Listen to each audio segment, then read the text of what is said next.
আমি আর আমার অফিসের কিছু কলিগ মিলে গিয়েছিলাম 300 ফিটে। আর এটা আমাদের ওইভাবে কোনো প্রি প্ল্যান ছিল না। আমাদের হচ্ছে তিনজন একসাথে হচ্ছে মর্নিং শিফট পড়ে।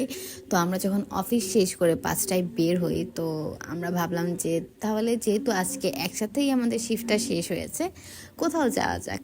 তারপর আমরা সবাই মিলে ডিসাইড করি যে আমরা যাব 300 ফিট। যেহেতু 300 ফিটে যাওয়ার কথা উঠেছে, আর 300 ফিটে আসার পর যদি আমরা নৌকায় না উঠি, হাঁসের মাংস না খাই, তাহলে তো 300 ফিট আসলে 300 ফিট বলে মনে হবে না। ফাইনালি আমরা 300 ফিট পৌঁছানোর পর হচ্ছে একটা ট্রলার ভাড়া করি। আর ট্রলার ভাড়া করে হচ্ছে যা যা খাবার ছিল সবকিছু প্যাকিং করে আমরা ট্রলারে উঠি। আমরা ট্রলারটা 2 ঘন্টার জন্য ভাড়া করেছিলাম। আর আমরা যেহেতু অফিস শেষ করে গিয়েছি, তো যাওয়ার পর অনেকটা টাইম অলরেডি পার হয়েছে।